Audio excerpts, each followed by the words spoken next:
네, 찬양 감사합니다. 하나님께 영광의 박수 올려드리겠습니다. 옆 사람과 인사하시겠습니다. 반갑습니다.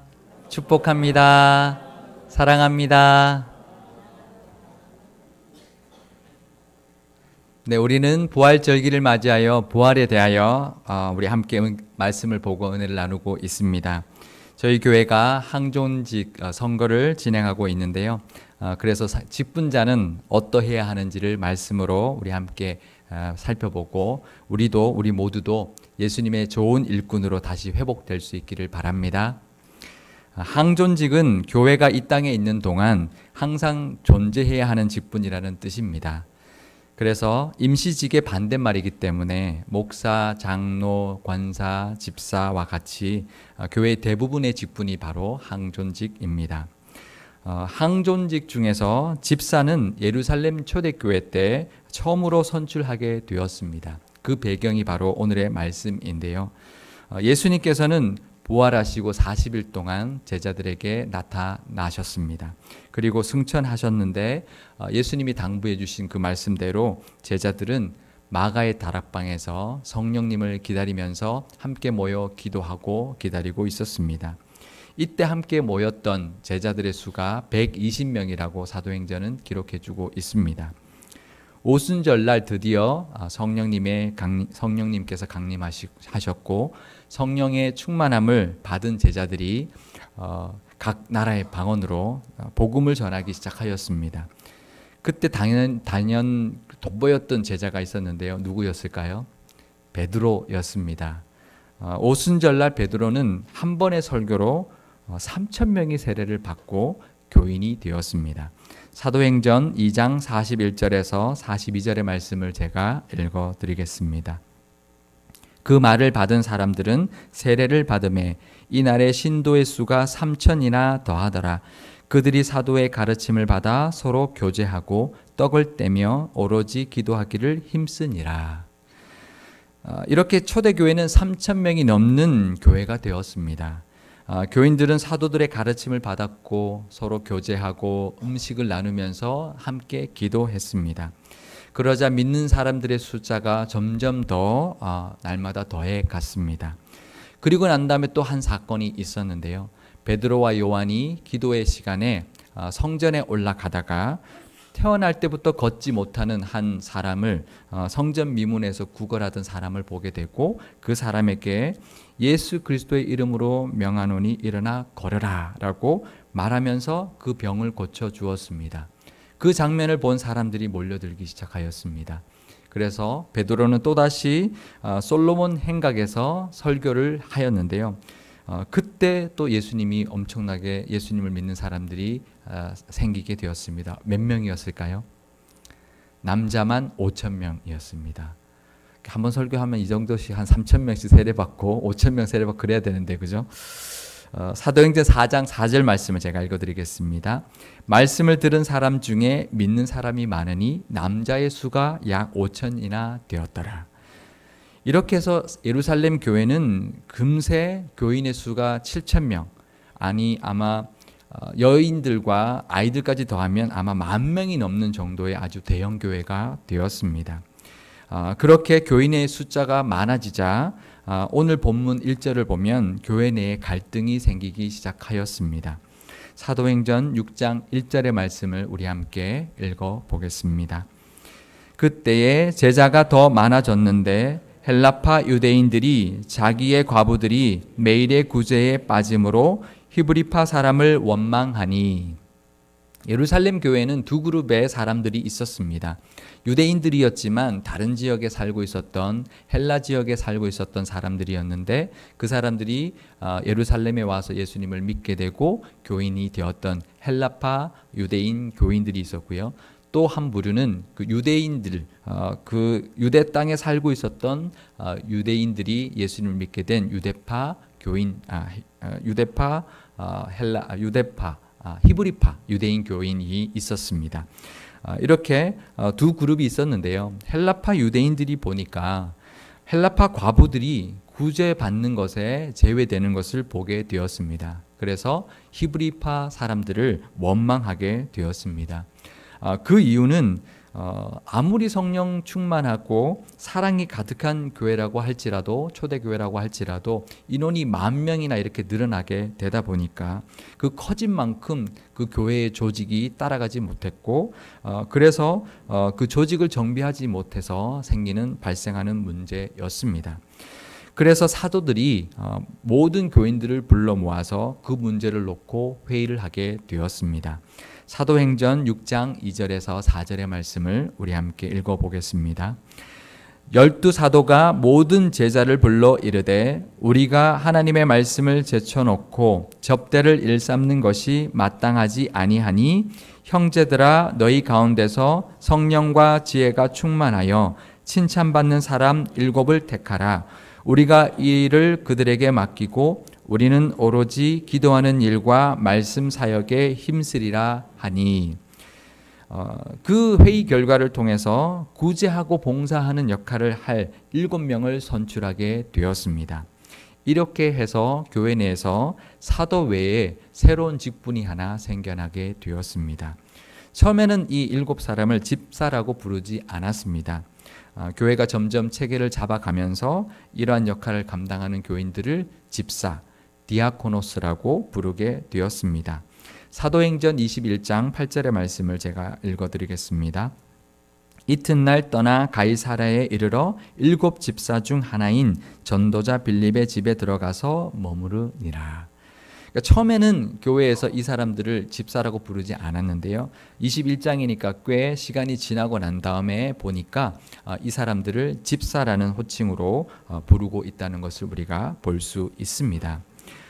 그런데 오늘 본문을 보면 이 7 집사들은 사도들이 직접 선출하는, 지명하여 세우지 않고 있다는 것을 알 수 있습니다. 사도행전 6장 5절에서 6절의 말씀을 우리 함께 읽어보겠습니다. 온 무리가 이 말을 기뻐하여 믿음과 성령이 충만한 사람 스데반과 또 빌립과 브로고로와 니가노르와 디몬과 바메나와 유대교회에 입교했던 안디옥 사람 니골라를 택하여 사도들 앞에 세우니 사도들이 기도하고 그들에게 안수하니라. 사도들이 먼저 집사의 자격을 알려주었고 교인들이 그 조건에 맞는 7사람을 선출했습니다. 그래서 그 선출한 7명을 사도 앞에 데리고 와서 사도들이 안수하고 기도하고 안수하여 이들을 집사로 세웠던 것입니다. 이것이 전통이 되어 집사의 선출은 교인들이 직접 하게 되었습니다. 사도들이 제시했던 집사의 조건은 바로 성령과 지혜가 충만하여 칭찬받는 사람이었습니다. 그 조건에 따라서 교인들이 믿음과 성령이 충만한 사람들을 선출했다고 성경은 기록해주고 있습니다. 이처럼 교회의 직분자는 유능한 사람, 세상적으로 유능한 사람을 뽑는 것이 아닙니다.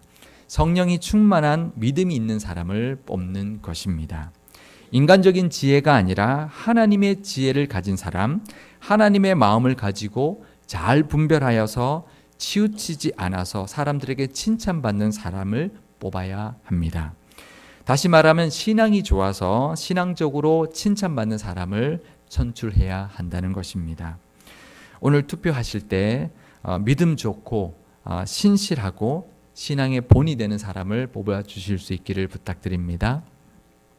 간혹 교회들에서 보면 선거를 할 때 후보자를 당회에서 추천하거나 후보자의 자격 조건을 여러 가지 신앙생활의 외적인 요소들로 제한하는 것들을 볼 수가 있습니다. 예를 들면 이렇습니다. 교회에서 하는 훈련 코스를 다 마쳐야 후보가 될 수 있다든지, 예배를 주일 예배뿐만 아니라 수요 예배, 금요 예배, 새벽 기도까지 출석하는 사람들을 후보로 올린다든지 그런 경우가 있습니다. 하지만 이런 외적인 조건으로 후보를 인위적으로 선정하는 경우에는 위험 요소가 있습니다. 왜냐하면 그 사람의 내면의 신앙이 아니라 외적인 신앙의 조건을 가지고 기준으로 하여서 선별할 수밖에 없기 때문에 인간적인 생각으로 후보를 결정하는 위험성이 존재하기 때문입니다. 그래서 후보자를 선별하기보다는 후보가 될 수 있는 헌법에서 말하는 자격 있는 모든 사람들을 교인들이 보고 그들을 대상으로 하여 교인들이 직접 판단할 수 있도록 하는 것이 가장 바람직합니다. 그래서 저희 교회도 특별히 후보의 조건을 또 후보자를 따로 조건을 정하지 않고 따로 추천하지 않고 그 헌법에서 말하는 모든 우리 자격을 가진 교인들을 다 후보로 우리가 이렇게 선거에 올렸습니다. 그런데 그러면 이런 생각을 하시는 분들도 있을 것입니다. 교인들이 판단하면 완벽할 수 없지 않느냐, 그렇게 생각할 수도 있을 것입니다. 하지만 우리가 기억해야 할 것은 우리가 선거를 통해서 사람을 이제 투표를 하지만 그 투표를 통해서 하나님이 친히 사람을 인도하시고 하나님께서 세우신다는 것을 우리가 기억해야 합니다. 우리가 투표하지만 세우시는 분은 하나님이라는 것을 우리가 기억해야 합니다. 그 섭리를 믿고 그 선거의 결과를 하나님께 맡겨야 합니다. 우리의 생각과 염려를 내려놓고 하나님이 하실 것이라는 믿음으로 선거에 임해 주실 수 있기를 바랍니다. 우리가 선거하지만 하나님께서 세우실 분을 분명히 세우실 것이라는 것을 믿고 기도해 주실 수 있기를 부탁드립니다. 이렇게 하여서 교회 내에서 집사라는 직분이 생겨나게 되었습니다. 그런데 권사의 직분이 있죠. 권사는 사실 성경을 아무리 찾아봐도 권사의 직분이라는 직분이 나오지 않습니다. 권사의 직분은 사실은 감리교회가 성공회에서부터 분리되어 나오면서 감리교회는 장로가 없습니다. 그래서 장로가 없는 감리교회에서 만들어낸 직분이 바로 권사 직분입니다. 그래서 지금도 감리교회에 가면 여자 권사도 있지만 남자 권사도 있는 이유입니다. 그런데 이 감리교회의 직분이었던 권사가 여성에게 안수를 줄 수 없었던 우리나라 초창기 장로교회에서 안수 집사와 동급인 여성 직분이 필요하였습니다. 안수를 줄 수는 없지만 그래도 여성 직분이 더 필요했습니다. 그래서 감리교회의 직분이었던 권사 제도를 우리나라 장로교회가 도입하게 되었던 것입니다. 그러니 성경적으로 보면 이 권사 직분은 성경에 나오진 않지만 디모데전서 3장에 보면 그 집사가 남자 집사에 대한 자격이 나오고 여자 집사에 대한 자격이 나오는데요. 그 디모데전서 3장 11절에서 말하는 여자 안수 집사의 자격이 바로 우리 장로교회에서 말하는 권사의 자격과 동일하다라고 우리 장로교회는 보고 있는 것입니다. 그리고 여성이기 때문에 교인들을 위로하고 돌보는 사역을 감당하는 장로교회에서의 직분이 되었습니다. 그럼 장로는 어떤 직분일까요? 장로는 히브리어로 수염을 뜻하는 자켄이라는 단어를 사용합니다. 그래서 나이가 지긋하고 덕이 있는 사람을 뜻하는 단어입니다. 이 장로는 사실 교회에서 처음 시작한 직분이 아니었습니다. 이스라엘 백성들에게 이미 오래전부터 장로라는 직함을 가진 그 지도자들이 있었습니다. 그 유래는 이렇습니다. 모세가 출애굽해서 광야에서 사람들을 지도할 때 혼자 그 모든 일을 감당하기가 너무 힘이 들어서 하나님께 기도했습니다. 그러자 하나님께서 장로 70명을 세우라고 말씀해 주셨습니다. 그것이 유래였습니다. 민수기 11장 16절의 말씀을 제가 읽어드리겠습니다. 여호와께서 모세에게 이르시되 이스라엘 노인 중에 내가 알기로 백성의 장로와 지도자가 될 만한 자 70명을 모아 내게 데리고 와 회막에 이르러 거기서 너와 함께 서게 하라. 이 사건이 유래가 되어서 이스라엘의 구약 시대에 이미 장로는 그 공동체를 대표하는 그리고 관리하는 지도자의 역할을 하고 있었습니다. 이 직분이 초대교회에 들어왔던 것입니다. 그래서 회중을 가르치고 돌보는 목회적 사역과 행정적인 지도자로서의 사역을 감당하는 직분이 되었습니다. 그런데 베드로전서에 보면 사도였던 베드로도 자신을 장로라고 지칭하고 있는 것을 볼 수가 있습니다. 베드로전서 5장 1절의 말씀을 제가 읽어드리겠습니다. 너희 중 장로들에게 권하노니 나는 함께 장로된 자요 그리스도의 고난의 증인이요 나타날 영광에 참여할 자니라. 이처럼 교회가 시작했을 초기에는 예수님이 제자였던 사도가 있었고요. 또 감독이 있었고 또 교인들의 대표였던 장로가 있었는데 그 용어를 혼용해서 사용하고 있었음을 볼 수가 있습니다. 그런데 세월이 조금 흐르고 난 다음에 예수님의 제자들이었던 사도들이 다 죽게 되었습니다. 그래서 더 이상 사도라는 직분이 없어졌고요. 그래서 2세기경부터는 지금 우리 교회들처럼 목회자에 해당하는 감독과 교인의 대표 역할을 하는 장로와 구제와 봉사를 담당하는 집사로 그 직분이 세분되기 시작하였습니다. 그래서 이 직분이 생겨난 것이죠. 그래서 지금의 직분이 그 초대교회 한 2세기경에 이제 어느 정도 이제 완성이 되었습니다. 그리고 우리가 한 번은 짚고 넘어가야 할 문제가 하나 있는데요. 부분이 하나 있는데요. 그것은 교회마다 교회를 운영하는 체계가 조금씩 다르다는 것입니다. 초대교회가 좀 시간이 지나고 난 다음에 로마로부터 기독교를 국교로 인정받게 되면서 베드로 사도의 권위를 이어받은 그런 초대교황, 베드로를 초대교황으로 하여서 베드로 사도의 권위를 이어받은 교황이 이제 그것을 이끌어가는 교황 정치 제도로 교회를 운영하게 되었습니다.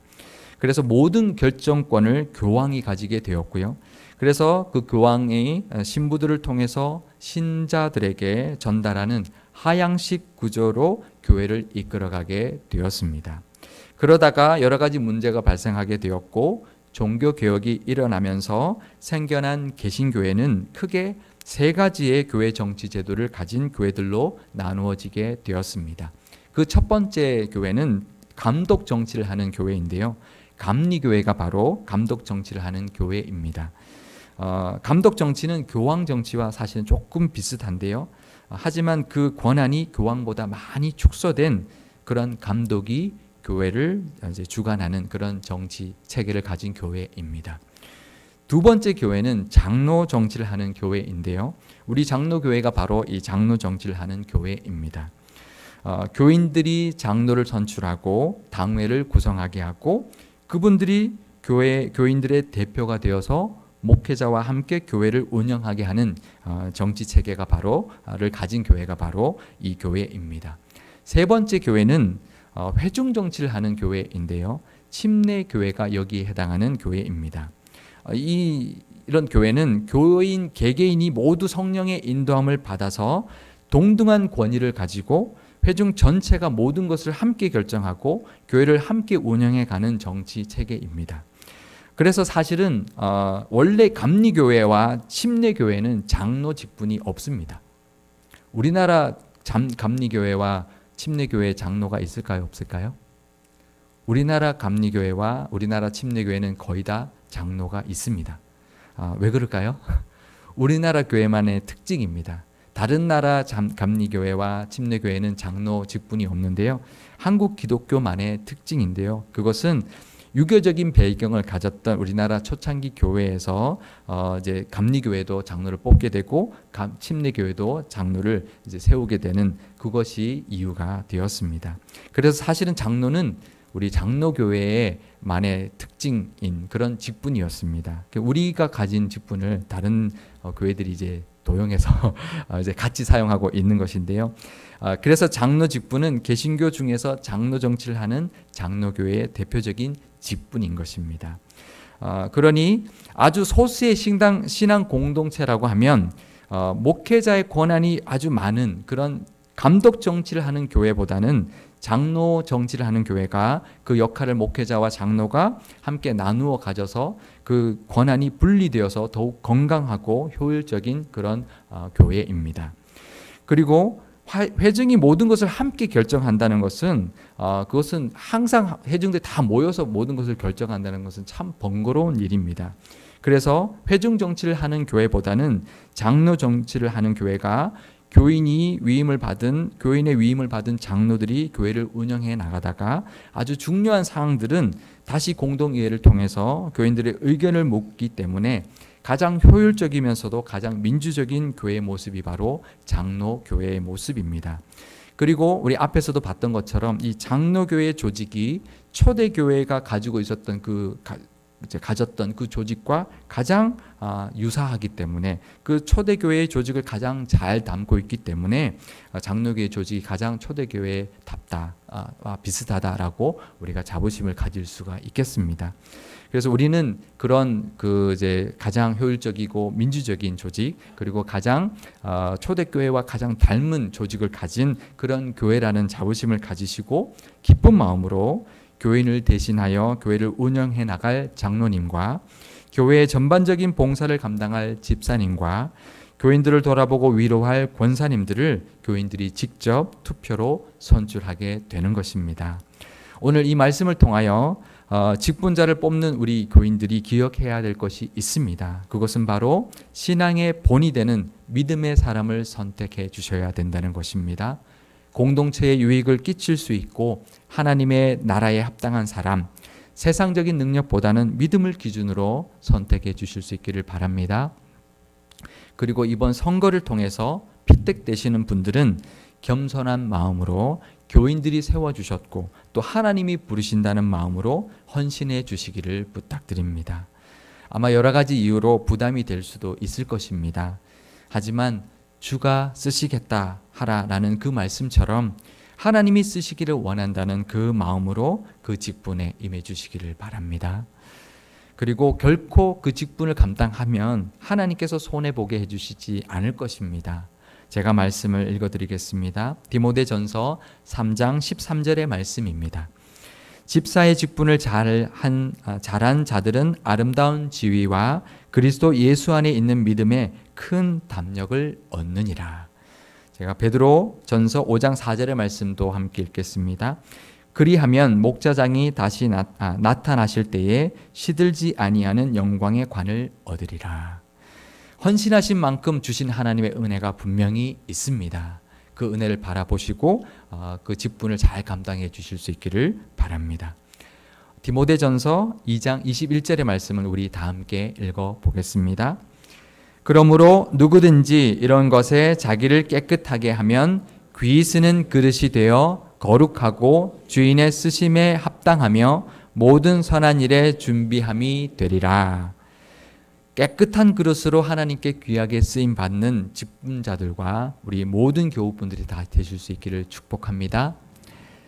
직분자들의 선출과 그들의 역할을 통해서 초대교회, 오늘 말씀을 보면 초대교회가 더욱 견고해져 갔고 말씀이 왕성해 갔다고 말해주고 있습니다. 사도행전 6장 7절의 말씀을 우리 함께 읽어보겠습니다. 하나님의 말씀이 점점 왕성하여 예루살렘에 있는 제자의 수가 더 심히 많아지고 허다한 제사장의 무리도 이 도에 복종하니라. 우리 교회도 이 선거를 통하여 하나님이 기뻐하시는 예수님의 좋은 일꾼이 세워지고 이분들로 인해서 초대교회처럼 더욱 사랑이 넘치고 말씀이 왕성해지고 교회 조직이 더욱 체계와 조직이 굳건해지는 그런 은혜가 있는 우리 상일교회와 상일교회 모든 교우들이 다 되실 수 있기를 주님의 이름으로 축원드립니다. 기도하시겠습니다. 하나님 아버지,